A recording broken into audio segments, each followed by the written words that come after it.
The Denver Broncos have named their team captains for the 2021 NFL season, plus a couple of key players returned to practice early on this week. Will they play on Sunday? Not to mention, trust is a big factor for Broncos head coach Vic Fangio. We analyze just how deep he gives his trust to players. All in today's brand new episode, Locked on Broncos.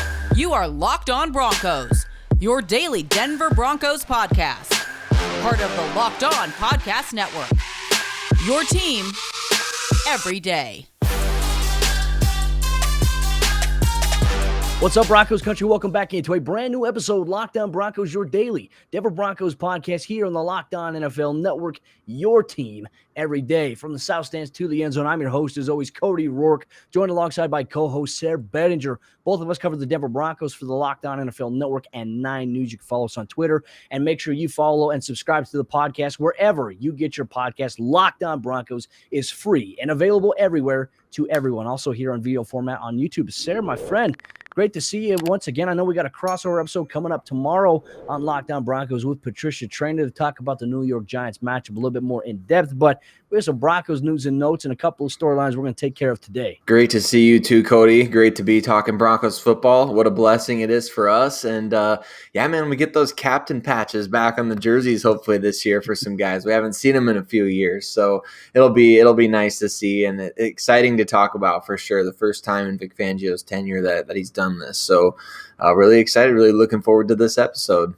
Absolutely. Well, and going back to your point too, I just remember looking at several players back when I was a kid, a teenager, and you always saw the captain patch. You always wanted to find a jersey that had the captain patches, but the NFL never made any. But you'd see as guys progress, and Aaron Rodgers being one of them, you look at his jersey, he's got the captain patch, and he's got the gold stars all the way across, right? He's fulfilled the tenure of, being a first-year captain, second year, third year. I always thought that the gold stars on top of the captain patch was fantastic. But the Broncos, they will be returning here this upcoming season. And since Vic Fangio's been head coach there, he's done a little bit of a different approach when it comes to captains.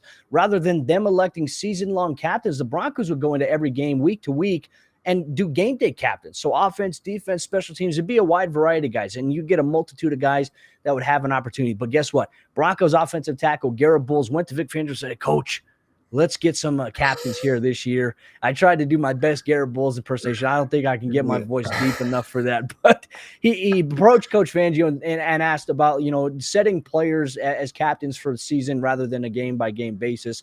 And Vic Fangio and the coaching staff said, hey, you know what? That's a great idea. Let's do it. And let's have the players elect captains here. And no surprise there, when you look at the captains here for the Broncos, 6 of them to be exact, they're all veteran players, which I think speaks a lot. The Broncos are going all in here in 2021 on veteran captains, starting things off Von Miller, Teddy Bridgewater, Cortland Sutton, Brandon McManus, Justin Simmons, and last but not least, Kareem Jackson as a captain as well. So 3 defensive guys, 2 offensive guys, and 1 special teamer. Any surprises that stand out to you on this? I mean, I'm not surprised at all by the veterans that are listed here. No, not really anything surprising, but really cool to see Teddy Bridgewater. I think that Vic Fangio got asked a number of times throughout the course of training camp, like, what are you seeing with Teddy Bridgewater's leadership? What do you think of his leadership? How do you think he could grow as a leader? Or how do you think he could be as a leader if he was named starter? He got asked all these hypothetical questions about Bridgewater leading the team, but now to see the players vote Bridgewater as a captain, I think is absolutely huge. I think Cortland Sutton, definitely no surprise to me there. He's definitely one of the most vocal leaders, and we talked on yesterday's episode, really the heart and soul to me of that offense. I think defensively, Von Miller, Kareem Jackson, 2 of your oldest players, but 2 of also the guys that have proven the most in this league. I think those are obvious choices for captains. Special teams, Brandon McManus, the other of the 2 Super Bowl 50 guys that are still around. So Brandon McManus, kind of a living legend in Denver, just like Von Miller is at this point. Yeah. And then Justin Simmons, I think like Cortland Sutton, he's kind of the no-brainer among the younger guys as captains. So I think the real surprise to me is Teddy Bridgewater, based on the fact of, not just electing the quarterback just because, your quarterback has to be a team captain.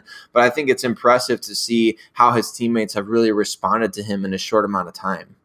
Yeah, and I even want to throw it out to some of the young guys that, even though that the Broncos have 6 veteran captains, I still think that there's probably 5 to 8, young players or, third to fourth year players that could qualify as captains. I look on the offensive line, Dalton Reisner, I feel like could have been a candidate there. Lloyd Cushenberry could have been a candidate there. You look on the defensive side of the ball. I mean, you have guys in rotation. Josie Jewell comes to mind there. Draymond Jones, maybe potentially as a captain. Mike Purcell could easily be one of those guys. Bryce Callahan. I mean, you can go a wide variety of guys. I think Jerry Jeudy's working his way up to being a captain there, but obviously when you look at that wide receiver room, the alpha dog, Cortland Sutton, and the knowledge that he spreads down to these young guys, I think is good. His leadership is good for the football team. And like we mentioned this week, this is a Broncos football team that is probably closer than they've ever been in terms of being in the locker room and off the field with each other.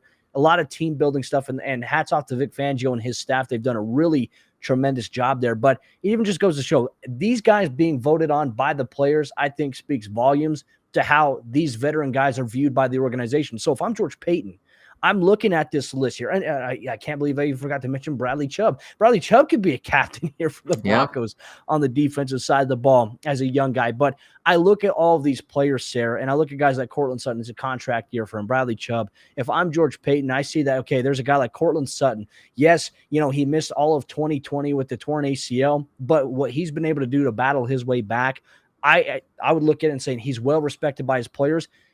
I'd get the extension done before the season happens, honestly. And I get that there's a little bit of a pause. You want to wait and see how he does, but Cortland is very valuable to this football team.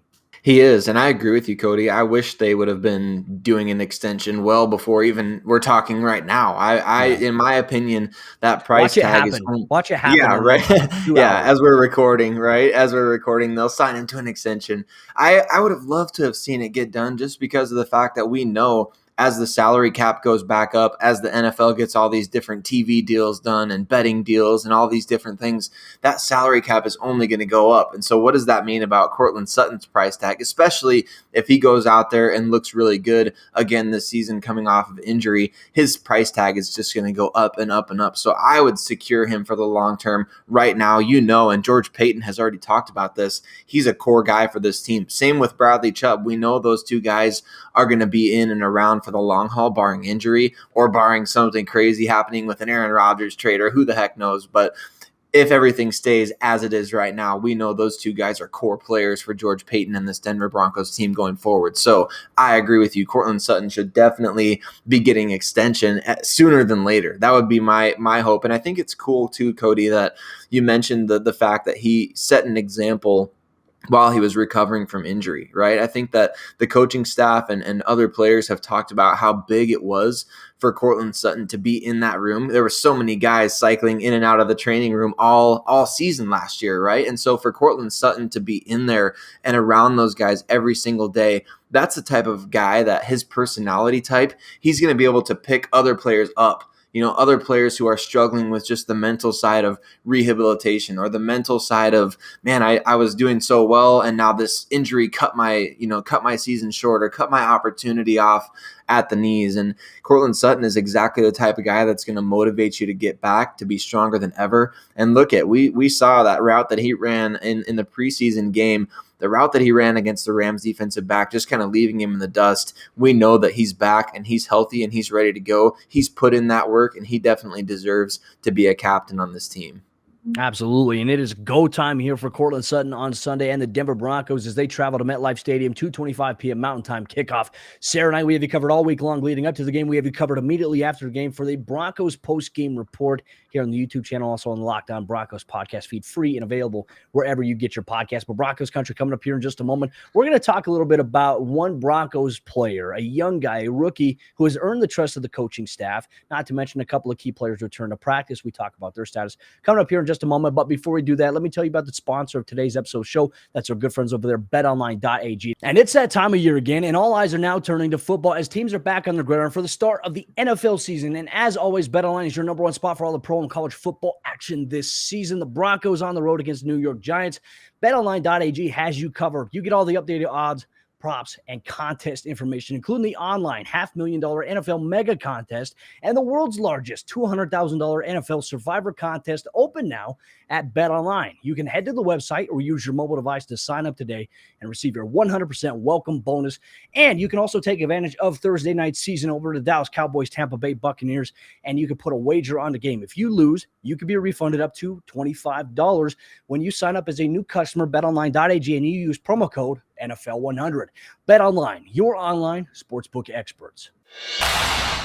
Sayre, the Broncos back on the practice field this week to prepare for Sunday's season opener, a road game, MetLife Stadium. A lot of storylines we have our eyes on. Just a reminder, tomorrow's episode of the show, we're going to have you covered with Patricia Traina, host of Locked On Giants.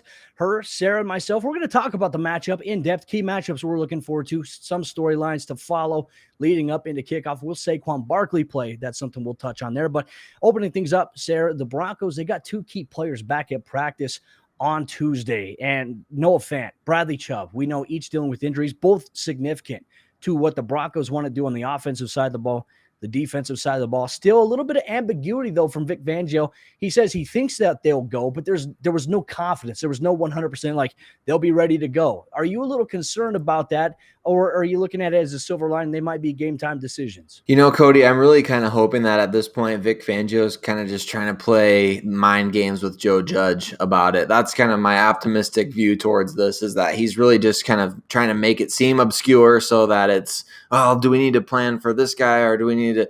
They're going to probably plan for both guys anyway, but I just think that that's my primary hope at this point. You know, there's been no major report from a national media guy that says, you know, hey, this Noah Fant injury is way worse than it seems, or this Bradley Chubb injury is going to actually knock him out. I think the fact that they're keeping it kind of under wraps indicates to me a little bit that they're just doing what they've done this offseason, right? With guys like KJ Hamler, who, you know, he was out of practice during training camp for a few days at a time, just really trying to make sure that he's fresh and ready to go. That's my hope with this Noah Fant and Bradley Chubb deal. I know that they're definitely dealing with something, and it's obviously taken a couple weeks for Fant to get back on the field, but really positive sign that both guys were out there getting some work in. And I think that obviously those two players, like you said, they're massive, massive, massive parts of this Denver Broncos team. And we've touched on this in previous episodes. It is huge. It's critical for the Broncos to be at full strength to open this season, because we know they've been 0-7 the last 2 years under Vic Fangio. 2019 and 2020, absolutely terrible in the month of September when it comes to not only winning games, but really closing out games they could have won. So you want every competitive edge that you can possibly get, and those two guys definitely, I mean, to be Captain Obvious here, Cody, those two guys help a lot. No, absolutely. Well, hey, and not to mention, September is the best month for football weather in comparison to months like November, December, January, where, you know, some areas you're going to get blizzard conditions. You're going to get a lot of rain and sideways wind.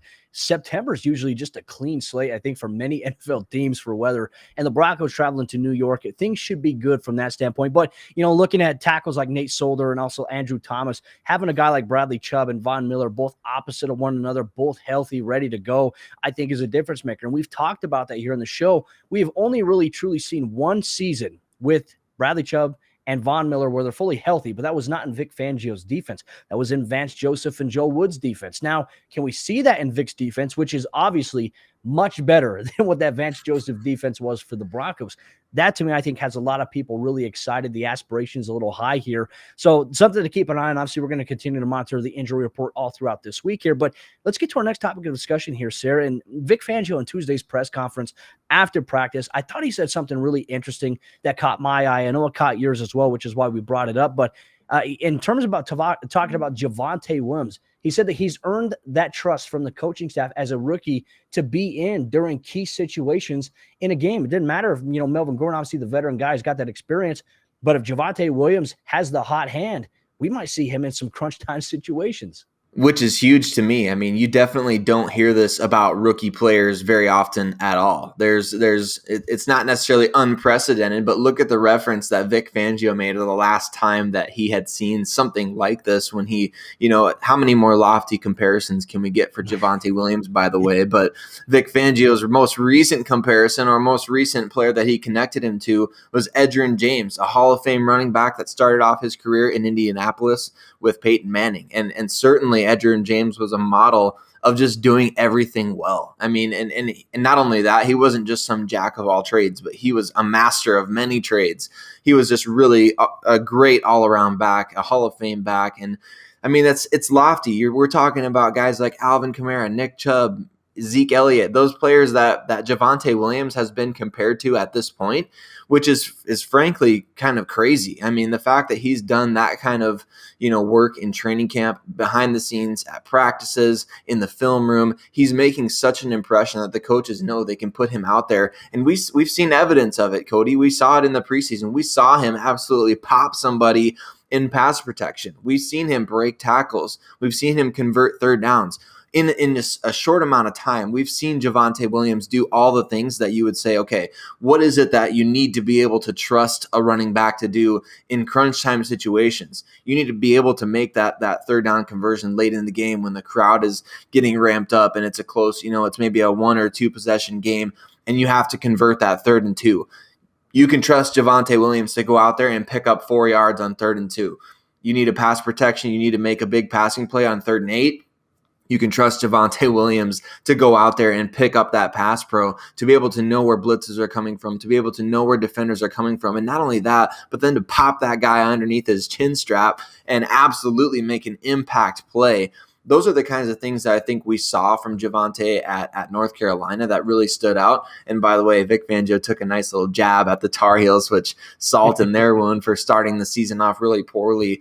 But, and of course, they could have really used Javonte Williams, as well as a number of other pro guys that left the program after last season. But I just think that Javonte Williams has already shown so much, from dating back to last year at North Carolina, working as a tandem back there as well, which I think is another underrated thing that not really a lot of people talk about. Him and Michael Carter shared carries. Well, you got to be able to trust a guy to come in off the sideline. Say Melvin Gordon has been red hot, then all of a sudden, like we mentioned in the previous, he taps the helmet or waves for a substitution. You can trust Javonte to go in there and keep that engine rolling, keep your offense on pace, and not skip a beat. So huge all around, I think, from Vic Fangio to say what he did. Yeah, very well ready. And when you talk about the national comparison, I've seen more national media members talking about Javonte Williams over Najee Harris, over Travis Etienne, who's obviously not going to play a single down for the Jaguars this season after, having a season-ending injury, a Liz Frank injury, just, bummer for him. But the fact that Javonte Williams was arguably, in the eyes of many NFL scouts, the number 1 running back on a lot of teams' boards is crazy to think about. But then again, like a lot of teams are going to reach for a running back in round 1. Usually rounds 2 through 3 is when you see it. So it's going to be very intriguing to see some of these matchups play out. And obviously a lot of trust there for Javonte Williams, Broncos country. Coming up here in just a moment, we're going to keep talking about trust, and we're going to have a little bit deeper into maybe some of Vic Fangio's decisions that he has made this offseason, and a big indicator being trust as a key factor. But before we do that, let me tell you about the 2 other sponsors of today's episode of the show. It's our good friends over there at Built Bar and Run Your Pool. And Built Bar is the best tasting protein bar on the market today. And ladies and gentlemen, this morning before I worked out, I took a bite into a peanut butter brownie Built Bar that I had sitting in my fridge to give me a little bit of boost to power through cardio day. I know for Sayre, it's leg day today, and Built Bar is going to help him get through his workout if he needs a little bit of a dessert kind of protein pickup, because that's exactly what Built Bar does. It provides me with a little bit of a boost and a little bit of kick to get through those final grueling minutes of an intense cardio session. Not to mention the bars, they taste great. The bars, they contain only 17 grams of protein, only 130 calories, and only 4 grams of sugar. It's a tremendous value for something that is a protein bar. And a lot of protein bars have been advertised as great tasting, but a lot of them taste like cardboard boxes. I'm telling you, Built Bar is the best tasting protein bar on the market. It tastes legitimately like a candy bar. And I want you and your family to try Built Bar today. You can get a mixed box of all the 9 amazing flavors of the occasional limited time flavor by going to Built.com, using promo code LOCK15 at checkout. That's going to get you 15% off your next order. Once again, promo code LOCK15 is going to get you 15% off at checkout at Built.com. And our good friends over there at Run Your Pool. Football season is back, and let's make the most of it with a better way to create your custom pool at runyourpool.com, the premier sports pool hosting service. Run Your Pool makes it ridiculously easy to run a football pool with friends, family, or office mates like all of us here at the Locked On Podcast Network. They offer dozens of formats, including Survivor, Pick'em, Squares, Margin, Confidence Pools, 33, and more. Run Your Pool's host formats for the NFL and college football with 1-week games, full season playoffs, or to the Super Bowl. And unlike other fantasy sports platforms, Run Your Pool has options and settings to make it your own. So check them out today and get $10 off at runyourpool.com/lockedon, or use your promo code LOCKEDON at checkout. Anywhere, everywhere in the world, Run Your Pool helps friends and colleagues compete. The NFL season starts this Sunday, so start today. Runyourpool.com/lockedon. Once again, runyourpool.com/lockedon. All right, Sarah, let's get into the fourth quarter action. Today's episode, Lockdown Broncos. Just a reminder, Broncos country, we appreciate all the interaction that you have provided in the comment section down below on our YouTube channel. It would mean the world to both Sarah and myself. If you haven't hit that subscribe button already, hit that little bell notification so you get notified anytime a show goes live here on the YouTube feed, and also follow on your favorite audio podcasting platforms. You could take us on the go wherever you're at, in your office, in your car, in your bathroom, in your gym while you're working out. We got you covered. We have a whole variety of listeners that tell us, hey, listen, when they're doing all these certain things here.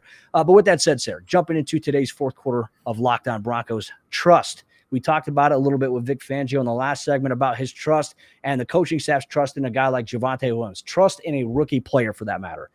I want to go on the other side of things because I think it's important to evaluate. I know Vic Fangio makes a lot of these decisions, and a lot of these decisions do come under fire by fans. And there was a recent report that was just put out by Sam Farmer of the LA Times, and it goes back to last year's debacle with the Broncos quarterback situation in COVID. And it revealed in there that the Broncos quarterbacks, and this is Drew Lock, Jeff Driscoll, Brett Rippon, and I believe it was just those three guys, they tended the team facility to watch film, but they took their contact tracers off, and they set them in a corner of a room. So they took their tracers off, set them in a corner of a room, watched film. Jeff Driscoll tested positive, and those guys all became close contacts. So now it's a little bit easier to see why the NFL didn't postpone the game, didn't reschedule the game for the Broncos. And unfortunately, we saw the whole Kendall Hinton game, which, by the way, Kendall Hinton, so much more respect for that.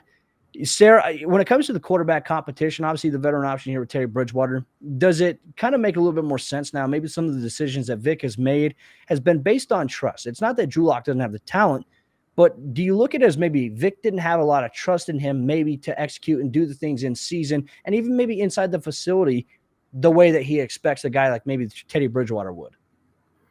I think there's some validity to that, Cody, and it's obviously disappointing to read this report, and it's possible Blake Bortles was even with them at that time, which would make it even more disappointing as a veteran if he was there too. So, but I think with Drew Lock, obviously, if you expect a guy to be a leader on the team, you expect that guy to be above reproach. I think that in any arena of life, whatever profession you're in, or, whatever it is that you're doing, I think if you are somebody as high profile as a quarterback or, a boss or a manager, or whatever it is, you've got to walk with a level of integrity that is above everybody else. Not necessarily that you're, putting yourself above everyone, but at the same time, like if you're the quarterback of the team, you can't be willing to put your contact tracers in four corners of the room and go have a film session together. Even though it's admirable that they came into work on their day off, they wanted to watch film on their day off. What's definitely not admirable is, trying to, fool the system when there's cameras all around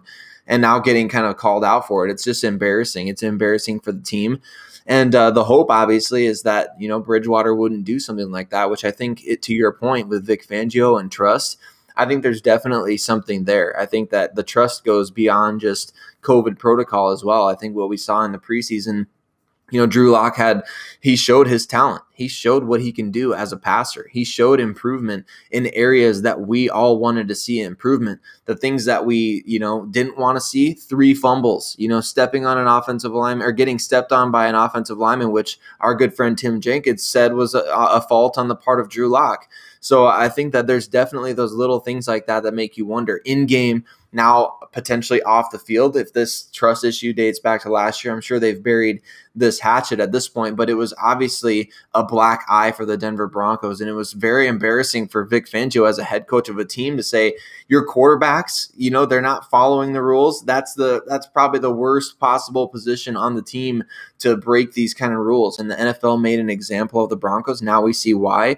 I would not be surprised at all if that factored into this decision, at least even just a fraction. Well, I can tell you this, Sarah, as a former coach, we deal with a lot of young players. And, young players, their prefrontal cortex not fully developed. And it usually gets to that until you're about 25 years of age. That's when your brain fully develops. It's very hard at times when you have, as Vic Fangio would say, not a mature, right? The way he says mature. I love it. If you don't have a mature mindset, with the guy that's leading your team, it does raise a lot of questions, because at the coaching staff, and we always told players in team meetings, if we can't trust you, how can we off the field? How can we trust you on the field when things are dicey, when things hit the fan, and you need a guy that's going to be composed? I think a lot of it now with this report coming out, and I think the timing of it is very interesting that it just came out now, after all this time, after the entire offseason and entire season of the whole debacle about how the NFL has handled COVID, surprises me a lot, to say the least. And so I think that where Vic Fangio is at and the staff, is a big year for them. We've talked about that. But I think it really ultimately boils down to not only just the veteran experience, but I think primarily trust. Trust is the biggest thing. And if you have no trust in anything, in any foundation of life, nothing will be sustainable. So interesting development to follow. And trust is something you have to work really, really hard to earn back. It's something that you can break within seconds, and it takes sometimes a lifetime to work back up. So Broncos country, let us know your thoughts in the comment section down below. Obviously, interesting development coming out this week, but the Broncos are focused on the New York Giants. So are we. We have a lot of discussions coming up here in the coming days here. Lockdown Broncos, we can do our game preview. Not to mention, we're going to sit down with Patricia Traina, host of Lockdown Giants, on tomorrow's episode of the show. We break down the key matchups, storylines, and things to watch. Will Saquon Barkley play? Who do the Broncos have to prepare for? We break it down in tomorrow's brand new episode, Locked on Broncos.